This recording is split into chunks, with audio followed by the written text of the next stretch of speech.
Hi guys, welcome to the Educatees. मैं हूँ स्तुति गौर। और जैसा कि आप सब जानते हैं कि हमने ज्योग्राफी क्लास 7th की सीरीज़ शुरू की हुई है। उसमें हम 7th की एनसीईआरटी कंप्लीट करने वाले हैं और उसका फर्स्ट चैप्टर आर एनवायरनमेंट में ऑलरेडी करा चुकी हूँ। अगर आपने वो चैप्टर नहीं देखा है तो प्लीज़ आप पहले उसे देखिएगा। आज जो हम करने वाले हैं वो चैप्टर 2 करने वाले हैं, जिसमें हम क्या पढ़ेंगे, इनसाइड आर अर्थ के बारे में पढ़ेंगे। इसे प्रेजेंट करूँगी मैं, स्तुति गौर। और अगर आपको ये वीडियो पसंद आती है तो please like, share and subscribe. Okay, देखिए, पुराने चैप्टर में हमने जो किया था वो एनवायरनमेंट के बारे में पढ़ा था। एनवायरनमेंट जो हमें आसपास दिखाई दे रहा है, हमने मेजरली उसी के बारे में पढ़ा था जो हमें आसपास दिखता है। लेकिन आज जो हम पढ़ेंगे वो क्या है, अर्थ के अंदर क्या चीज़ें हैं। अब आप पूछेंगे कि ये सब चीज़ें हमें करने की ज़रूरत क्या है, कि हमें क्या जानने की ज़रूरत है कि अर्थ के अंदर क्या है। देखिए, out of curiosity, human mind एक बहुत ही क्यूरियस माइंड होता है। तो उसे जानना है, चीज़ें जाननी है कि ऐसा है तो कोई चीज़ यहाँ है तो क्यों है, कोई चीज़ ऐसे बन के आई है तो कैसे बन के आई है। आपकी भी लाइफ में, अपनी लाइफ में कोई ना कोई किसी ना किसी बात को लेके क्यूरियोसिटी ज़रूर रही होगी। तो ऐसे हमारे साइंटिस्ट को भी बहुत ज़्यादा क्यूरियोसिटी थी कि कोई भी मिनरल, कोई भी सॉइल किसी भी तरह से प्रेजेंट है तो उस फॉर्म में क्यों है। अगर हिमालयाज़ हैं तो वो वहीं जाके क्यों बने हैं। आपके घर के बिल्कुल सामने कैसे नहीं बन गए, क्यों नहीं बने। ठीक है, कोई डेजर्ट है, कोई सॉइल का कलर एक से दूसरे सॉइल है, मतलब ये जितने भी आपको क्वेश्चंस हैं माइंड में, उनके माइंड में भी आए और उन्होंने उसका एक सोल्यूशन निकाला कि हम ऑब्वियसली इन्हें स्टडी करके ही पता कर सकते हैं। तो इसकी स्टडी हुई कैसे, फिर साइंटिस्ट ने अपने कुछ इक्विपमेंट्स या इंस्ट्रूमेंट्स बनाए, इन्वेंशंस की। अपने इक्विपमेंट्स और इंस्ट्रूमेंट से क्या किया, अर्थ की स्टडी की। बहुत सारे ऐसे एडवांस तरीके निकाले जिनसे वो अर्थ को आसानी से पढ़ सकते थे। अब अर्थ, आप जैसा कि जानते हैं कि एक बहुत ही डायनेमिक प्लैनेट है। इस पे ये हर पल बदलता रहता है। ठीक है, बाहर से भी और अंदर से भी। मतलब बाहर से तो हमें दिखाई दे जाता है कि अगर कोई तूफान आ गया तो हमें दिख गया है। ठीक है, कोई फ्लड्स आ गए हैं, कोई भी चेंज होगा, छोटा मोटा भी चेंज होगा, वो हमें विजिबल होता है काफ़ी हद तक। लेकिन अर्थ के अंदर भी सिमिलर चेंजेस चलते रहते हैं, वो भी कॉन्टिन्यूस चलते हैं। ठीक है, तो वो कैसे होते हैं उसके बारे में हम पढ़ेंगे। तो उन सबको पढ़ने से पहले हमें एक चीज़ क्लियर होनी चाहिए कि अर्थ एग्जैक्टली है क्या चीज़। ठीक है, उसके अंदर की तो हम बातें कर रहे हैं, बट वो ऐसे कैसे क्या चीज़ है। तो उसको मैं एक डायग्राम के थ्रू आपको बताना चाहती हूँ सबसे पहले, कि हमारा जो मेन अर्थ का जो कॉम्पोजिशन होता है वो इस तरह से होता है।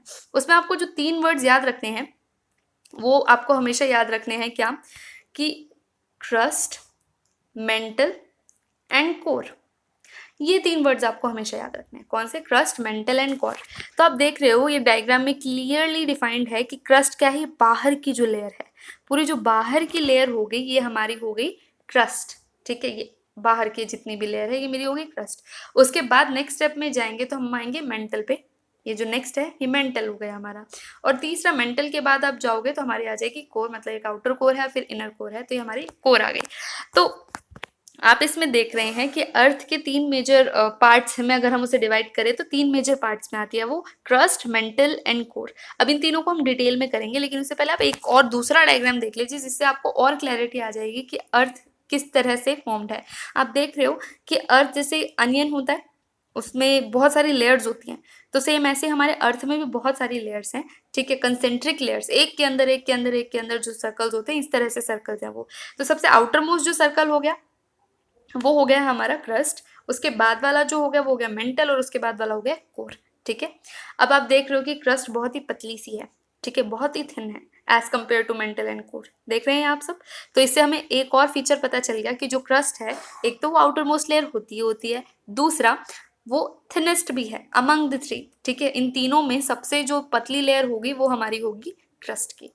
अब हम इसको थोड़ा डिटेल में पढ़ते हैं कि क्रस्ट क्या चीज़ है। क्रस्ट मैं बता चुकी हूँ, अपर मोस्ट लेयर। ठीक है, थिनेस्ट है। क्रस्ट हमारी 2 तरह की होती है। ठीक है, एक कॉन्टिनेंटल क्रस्ट हो गई और एक ओशनिक क्रस्ट। कॉन्टिनेंटल क्रस्ट क्या हो गई, जिसपे हम रहते हैं। आपको जो लैंड मास ऊपर अबव जितना भी सारी चीज़ें दिख रही हैं ये हमारी होगी कॉन्टिनेंट, जिसपे लाइफ फॉर्म्स एग्जिस्ट करती हैं, अटैच्ड होती हैं चीज़ें। ठीक है, जिससे हम जो जिसपे खड़े हो रहे हैं, कोई भी माउंटेन बन रहा है जिसपे, कोई भी पेड़ जो लगा हुआ है किस पे, तो वो ओशनिक क्रस्ट हो गया। ठीक है, और ये जो ओशनिक क्रस्ट होती है इसकी जो डेप्थ होती है वो 35 किलोमीटर्स तक होती है। अब आप कहोगे कि मैंने अभी तो बोला कि 35 किलो, अभी तो बोला कि जो क्रस्ट होती है वो बहुत पतली सी लेयर होती है, लेकिन अगर आप इसे डिग करने जाओगे या इसकी डेप्थ चेक करने जाओगे तो ये हमारी, मान लीजिए ये हमारी क्रस्ट है, तो इस क्रस्ट जो होगी कम से कम 35 किलोमीटर्स तक, अगर हम इसके देखेंगे तो डेप्थ 35 किलोमीटर्स तक होगी। ठीक है। अब आप कहेंगे कि 35 किलोमीटर्स तो कम नहीं होता है, लेकिन जब आप दूसरा मेंटल और कोर की बात करेंगे ना, तो उनके कंपैरिजन में ये बहुत बहुत कम लेयर है, बहुत पतली लेयर है। ठीक है। अब क्रस्ट जैसे मैंने बताया दो तरह की थी, तो ये हो गई कॉन्टिनेंटल क्रस्ट, ये हमारी कॉन्टिनेंटल क्रस्ट हो गई। दूसरी होती है ओशनिक क्रस्ट। मान लीजिए ये पानी है मेरा, पानी, ठीक है, इधर से इधर पानी आ गया, पानी आ गया, लेकिन एक पॉइंट तो ऐसा आएगा ना जहाँ पे कोई चीज़ टिकेगी, जहाँ हमारे पैर भी, जैसे स्विमिंग पूल आपने देखा है, स्विमिंग पूल, ठीक है, उसमें पानी होता है, लेकिन उसके आप बिल्कुल डेप्थ में जाओगे तो नीचे पैर रखने की भी जगह होती है, कोई लैंड होती है जिसपे आप जाके टिक सकते हो। ठीक है। तो सेम ऐसे ही हमारे ओशन की भी एक क्रस्ट होती है, और वो क्रस्ट कितनी डीप होती है, वो 5 किलोमीटर्स तक की होती है। तो दो बातें हमें इससे पता चल गई है कि क्रस्ट दो तरह की होती है, कॉन्टिनेंटल एंड ओशनिक। कॉन्टिनेंटल हो गई 35 किलोमीटर्स की, और जो ओशनिक क्रस्ट हो गई है वो हमारी हो गई है 5 किलोमीटर्स की। क्लियर। अब आप देखेंगे कि ये जो ओशनिक क्रस्ट है और जो कॉन्टिनेंटल क्रस्ट है, ये किन किन चीज़ों से मिलके बनी है।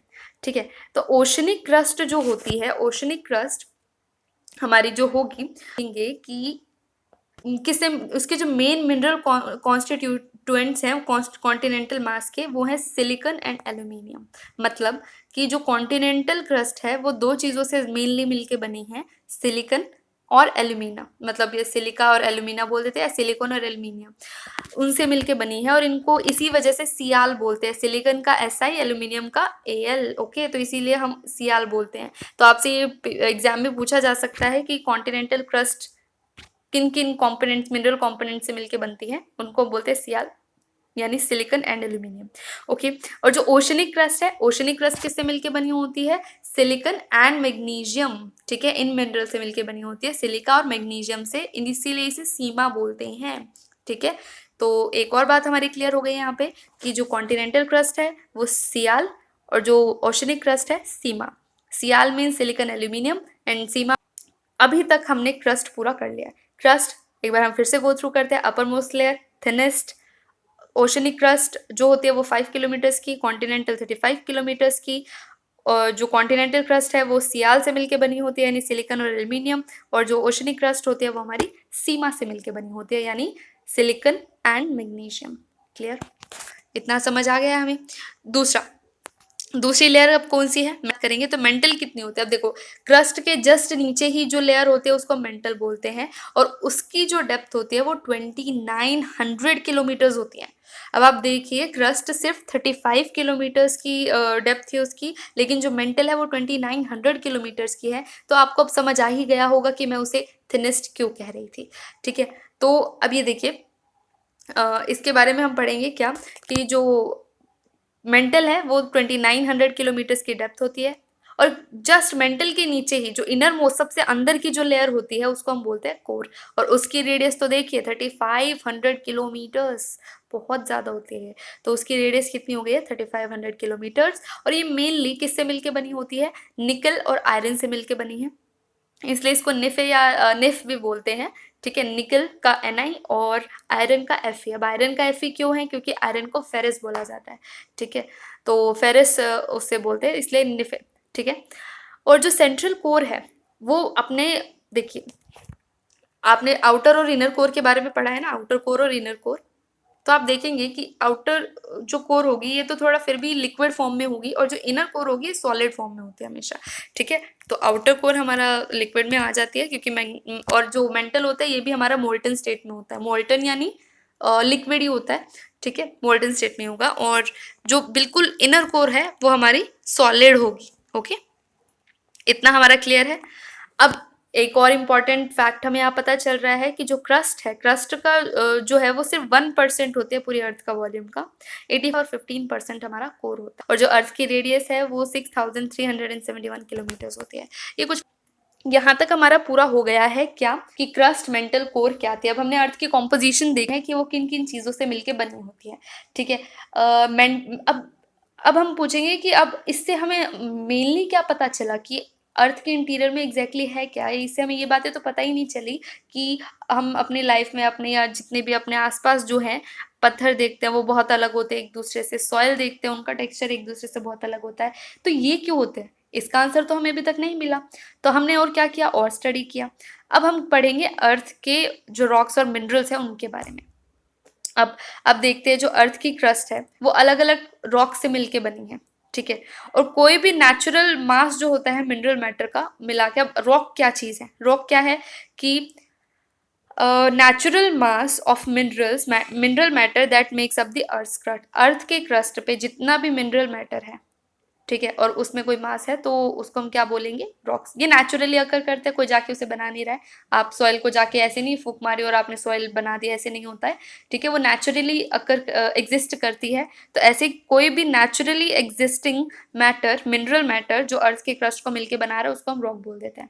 अब रॉक जो है वो अलग अलग कलर के हो सकते हैं, साइज के हो सकते हैं, टेक्सचर के हो सकते हैं। आप देख रहे होगे जैसे रेड फोर्ट जिस रॉक से मिलके बना है, जिस पत्थर से मिलके बना है, वो बिल्कुल अलग है जो ताजमहल जिससे बना है ना। आपने कंपैरिजन कर लिया होगा अपने माइंड में, पिक्चर आपको आ गई होगी कि जो रेड फोर्ट है वो एक अलग स्टोन से मिलके बना है या रॉक से मिलके बना है, और जो ताजमहल है वो बिल्कुल अलग मटेरियल से मिलके बना है, ठीक है।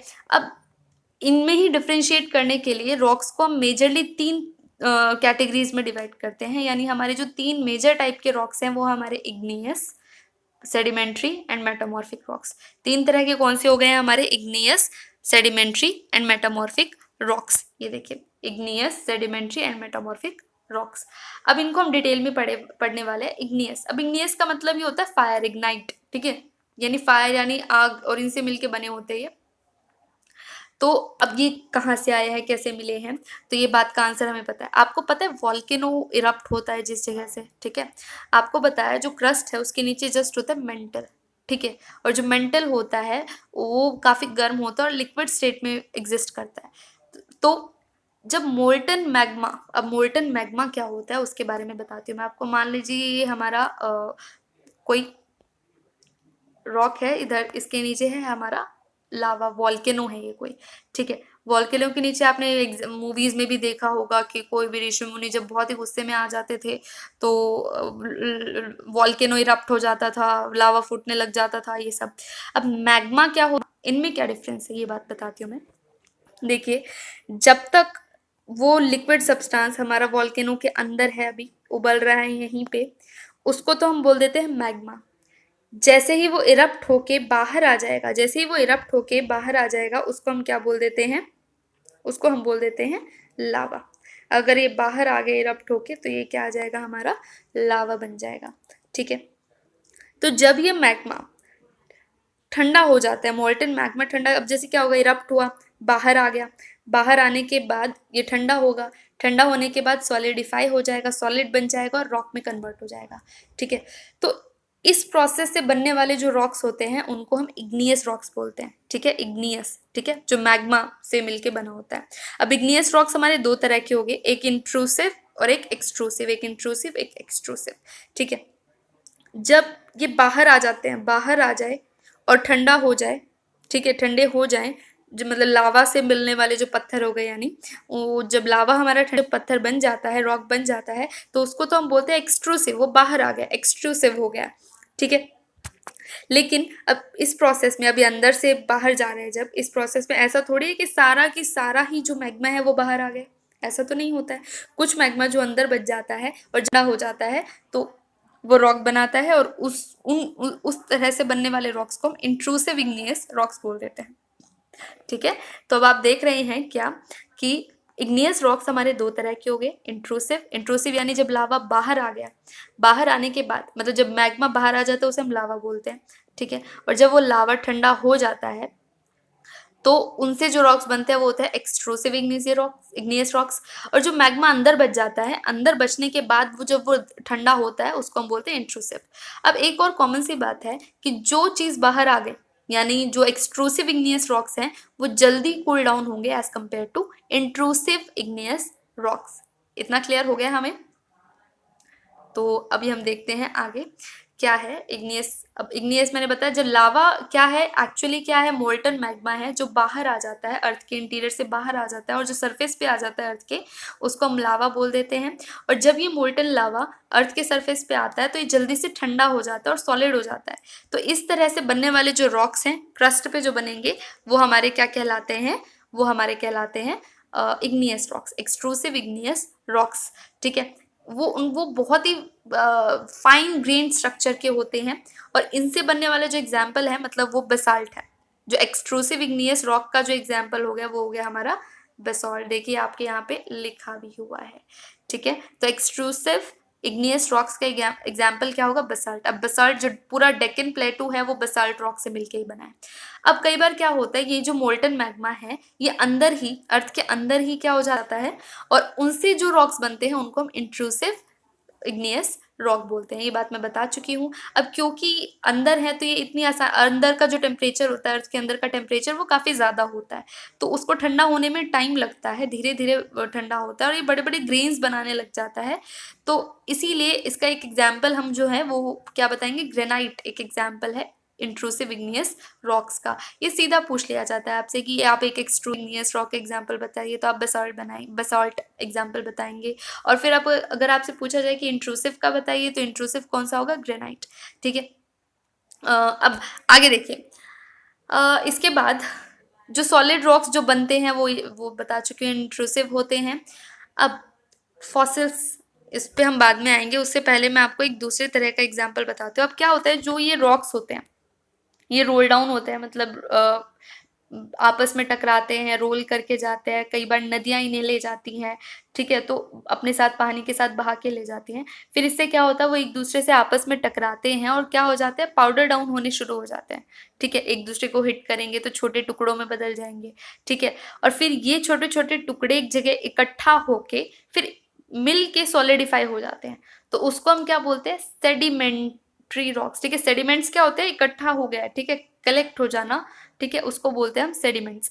अब ये जो सेडिमेंट्स हैं ये ट्रांसपोर्ट कर दिए जाते हैं, कौन करता है इन्हें? अब छोटे छोटे पत्थर को तो हवा भी उड़ा के लेके जा सकती है, ठीक है, पानी लेके जा सकता है अपने साथ। तो इस तरह के जो एजेंट्स हैं वो उन्हें उड़ा के एक जगह इकट्ठा कर देते हैं और वो इकट्ठा होकर एक अपनी लेयर बनाने लग जाते हैं। और वो पूरी लेयर जब सॉलिडिफाई हो जाती है, सॉलिड बन जाती है, तो वो किस तरह के रॉक्स बनाती है? सेडिमेंट्री रॉक्स बनाती हैं, ठीक है। वो एक हार्ड रॉक बना की लेयर बना देती है, सेडिमेंट्री रॉक्स बना देती है, ठीक है।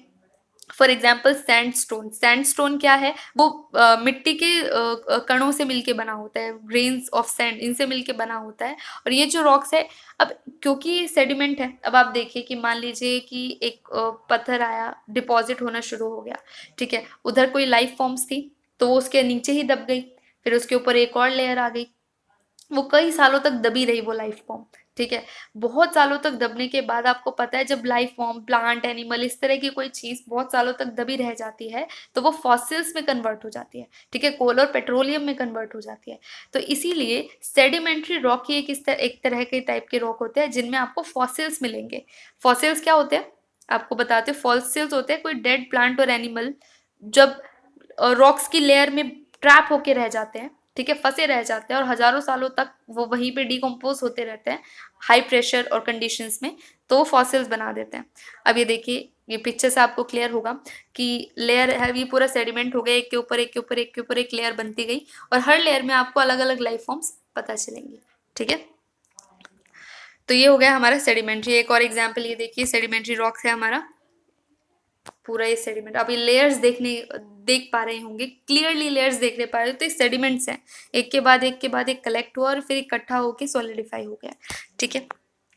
अब तीसरा तरह का जो मेटामॉर्फिक रॉक बचा है वो बचा है हमारा। अब इग्नियस और जो सेडिमेंट्री रॉक्स हैं ये बनते हैं अंडर बहुत ज़्यादा जब हीट होगी, बहुत ज़्यादा जब प्रेशर होगा, तो यही इग्नियस और मेटामॉर्फिक रॉक्स, सॉरी, इग्नियस और सेडिमेंट्री रॉक्स मेटामॉर्फिक रॉक्स में बदल जाएंगे। इसका एग्जाम्पल क्या है? जैसे क्ले स्लेट में कन्वर्ट हो जाती है, लाइमस्टोन मार्बल में कन्वर्ट हो जाता है, ये सेम वही है। अब आप पूछेंगे ऐसे कैसे कन्वर्ट हो गए? अब इनकी भी एक अपनी साइकिल होती है, ठीक है। एक सिस्टमैटिक फॉर्म में ये एक फॉर्म से दूसरी फॉर्म में कन्वर्ट हो जाते हैं अंडर सर्टेन कंडीशंस। जैसे कि अगर इग्नियस से मुझे मेटामॉर्फिक बनाना है तो मुझे हीट और प्रेशर देना पड़ेगा उसे। अब रॉक्स हमारे जैसे बहुत यूजफुल होते हैं, हम रोड्स बना रहे हैं, बिल्डिंग्स बना रहे हैं, सारे पत्थरों से तो बना रहे हैं, इवन हम कुछ गेम्स भी खेलते हैं बहुत सारे। आप पता करिएगा कि आपने कौन कौन से गेम्स आप इन सब चीज़ों से खेल सकते हैं। अब आपको पता चलेगा कि जो जितनी भी कन्वर्जन होता है एक रॉक से दूसरे रॉक में जो ये बदलते हैं, ये एक सिस्टमैटिक तरीके से होता है, एक साइक्लिक मैनर में होता है, ठीक है। इसीलिए जब इसी प्रोसेस को मतलब जब एक रॉक दूसरे फॉर्म में बदल जाता है उसी को हम रॉक साइकिल बोलते हैं। इसको मैं अगर एग्जाम्पल से बताऊं तो ये देखिए, इग्नियस से सेडिमेंट्री बनता है, ठीक है, सेडिमेंट्री से मेटामॉर्फिक बन सकता है। मतलब अगर इग्नियस रॉक्स है वो इग्नियस रॉक सेडिमेंट्री में कन्वर्ट हो सकता है और ऐसे मेटामॉर्फिक भी सेडिमेंट्री में कन्वर्ट हो सकता है। सेम ऐसे एक दूसरे, अब हमने अभी पढ़ा था कि इग्नियस और सेडिमेंट्री मिलके मेटामॉर्फिक में भी कन्वर्ट हो सकते हैं, और ऐसे मेटामॉर्फिक में अगर मैं बहुत ज़्यादा हीट दे दूँ, ठीक है, वो दब जाए और बहुत ज़्यादा हाई प्रेशर में रहेंगे तो वो मैग्मा में कन्वर्ट हो जाते हैं, ठीक है। और फिर वही मैग्मा क्या होता है, फिर फूट के जब वो बाहर लावा बनता है और वो ठंडा होता है तो हमारा इग्नियस रॉक बन जाते हैं। फिर वो इग्नियस रॉक्स जब हवा और इनके साथ जाके पानी के साथ बह के क्या बनते हैं, वो सेडिमेंट्स लेयर्स बनाने लग जाते हैं और उनसे बनता है सेडिमेंट्री रॉक। सिंपल है। तो एक के बाद एक जो है सेम साइकिल चलती रहती है। इसको दूसरे तरीके से अगर आपको मैं बताऊं, ये क्लियरली है कि मैग्मा है, मैग्मा जब मेल्ट होके बाहर आएगा तो उसे इग्नियस रॉक बन जाएगा। इग्नियस रॉक्स जब वेदरिंग और उसकी लिथिफिकेशन होगी, यानी पत्थर छोटे छोटे पार्टिकल्स में टूट जाना, उससे सेडिमेंट्स इकट्ठे होंगे तो सेडिमेंट्री रॉक बन जाएगा। ये आप देखिए इंपॉर्टेंट साइकिल है। देखिए मैग्मा जब मेल्ट हुआ तो बाहर की तरफ आया, ठीक है, मैग्मा हमारा कब बाहर की तरफ आया, ये देखिए मैग्मा मेल्ट हुआ बाहर आया, उससे इग्नियस रॉक बना। इग्नियस रॉक की जब वेदरिंग हुई तो ये सेडिमेंट बन गया और उससे बन गया हमारा सेडिमेंट्री रॉक। अब सेडिमेंट्री रॉक जब बहुत ज़्यादा हीट और प्रेशर आएगा तो वो मेटामॉर्फिक रॉक में कन्वर्ट हो जाएगा। अब इस मेटामॉर्फिक रॉक को जब हम बहुत ज़्यादा हाई टेम्परेचर में रखेंगे तो फिर से मैग्मा में कन्वर्ट हो जाएगा और ये क्या बना देगा, मैग्मा बना देगा। मैग्मा फिर से मेल्ट होके क्या चला जाएगा, इग्नियस रॉक। सेम ऐसे ज़रूरी नहीं है कि सिर्फ इतनी सी साइकिल चले, ऐसा भी हो सकता है इग्नियस रॉक्स जब कूल डाउन हो जाते हैं आसपास चले जाते हैं, वो एक दूसरे की मतलब कंडीशंस में ही चेंज होते हैं। इसी को हम क्या बोलते हैं, रॉक साइकिल बोलते हैं। ये वेरी इंपॉर्टेंट डायग्राम है, आप इसे अच्छे से देख लीजिएगा, इससे आपको बिल्कुल क्लियर हो जाएगी चीज़ें कि कैसे रॉक एक फॉर्म से दूसरे फॉर्म में जाते हैं, ठीक है। अब जो रॉक्स हैं वो अलग अलग मिनरल से मिलके बने होते हैं, ठीक है, और जो मिनरल्स हैं वो नेचुरली अकरिंग सब्सटेंस है, अपने आप नहीं आए हैं, अपने आप ही हमेशा मतलब सॉरी अपने आप ही आए हैं, किसी ने बनाए नहीं हैं। तो इसी वजह से जिन रॉक से जो मिट्टी बनती है उसमें वही उसी तरह के मिनरल आ जाते हैं। यानी इग्नियस रॉक से जो मिट्टी बनेगी उसके अपने अलग मिनरल्स होंगे, सेडिमेंट्री रॉक्स में से जो मिट्टी बनेगी उसके अपने अलग मिनरल्स होंगे। और क्योंकि सेडिमेंट्री रॉक्स में फॉसिल्स पाए जाते हैं तो सबसे ज़्यादा फर्टाइल जो मानी जाती है वो हमारी सेडिमेंट्री रॉक मानी जाती है। और मिनरल्स जो हैं वो काफ़ी इंपॉर्टेंट होते हैं। अब जो रॉक्स और मिनरल्स हैं, मिनरल्स जो हैं वो नेचुरली क्लिंग सब्सटेंस है, बात मैं बता चुकी हूँ। जो मिनरल्स है वो बहुत इंपॉर्टेंट है हमारे लिए, जैसे जितने भी यूज़ हम इस फ्यूल्स में उसे काम लेते हैं, कोल, नेचुरल गैस, पेट्रोलियम, ये जितने भी हम फॉसिल्स यूज़ कर रहे हैं, ठीक है, जितने भी हम ईंधन यूज़ कर रहे हैं वो सारे क्या हैं, मिनरल्स हैं। इसके अलावा इंडस्ट्रीज़ में इसे काम लिया जाता है, आयरन, एल्यूमिनियम, गोल्ड, यूरेनियम, ये सारे क्या हैं, मिनरल्स ही तो हैं। और फर्टिलाइजर्स की तरह भी हम इन्हें इस्तेमाल करते हैं। तो एक बार जब हम रॉक्स के टाइप को हम पता चल गए कैसे बनते हैं, ये बात हमें पता चल गया, तो मिनरल्स का पता करना बहुत ज़रूरी हो जा मिनरल्स का पता लगना बहुत आसान हो जाता है हमारे लिए, ठीक है। तो ये रॉक्स तक का हमारा इतना हो गया है। तो यानी आज हमने जो पूरे चैप्टर में पढ़ा वो हमने पढ़ा कि अर्थ की 3 लेयर्स कौन सी होती है, क्रस्ट, मेंटल एंड कोर। पूरे इंटीरियर में हमने पढ़ लिया क्या होता है, ठीक है। फिर जो रॉक्स होते हैं अर्थ पार्ट, तो वो कितने तरह के होते हैं, वो कैसे बनते हैं, 3 तरह इंपॉर्टेंट है। देखिए सिर्फ 7th के पर्सपेक्टिव से नहीं है, ये जितने भी गवर्नमेंट एग्जाम्स होते हैं उनमें भी ये सेम चीज़ें पूछी जाती हैं। तो अगर आप अभी से इन्हीं एनसीईआरटीज़ को अगर आप अच्छे से कवर करेंगे तो आपका बहुत सारा सिलेबस आपका गवर्नमेंट एग्जाम के लिए भी तैयार हो जाएगा।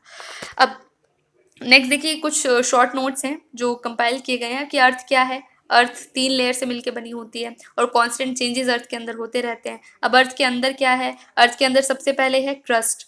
Crust continental crust 35 kilometre, oceanic crust 5 kilometre. Upper most layer होती है, अपर मोस्ट लेयर किससे मिलकर बनी है, सिलिका एल्यूमिनियम कॉन्टिनेंटल, और सिलिका मैग्नीशियम सीमा ओशनिक क्रस्ट।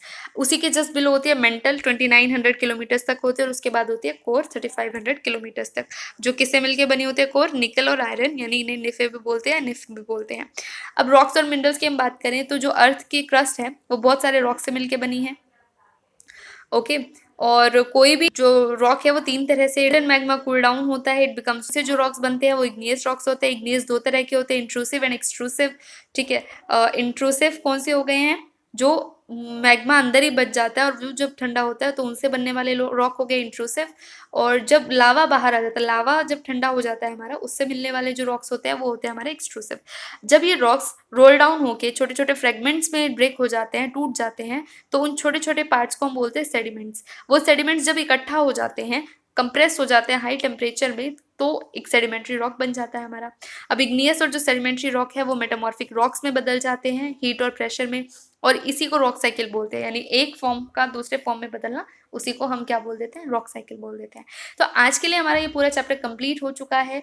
बहुत ही डिटेल डिस्कशन मैंने इसका किया है। आने वाली क्लासेस में जब हम और एनसीईआरटी ज्योग्राफी की पढ़ेंगे तो इसका और भी फर्दर मतलब आप पूरी खुल के रख जाएगी आपके लिए ज्योग्राफी, उतना डिटेल हम इसको पढ़ने वाले हैं। बट अभी के लिए आपके लिए मोर देन इनफ है, आप इनको पढ़िए अच्छे से, सारे आंसर्स वही हैं, देखिए। और अगर आपको वीडियो पसंद आई तो please like it. So thank you so much. Next chapter 3 हम करेंगे ज्योग्राफी का थोड़े दिन में। तब तक के लिए आप ये दोनों चैप्टर्स अच्छे से पढ़ सकते हैं। And so take care, bye.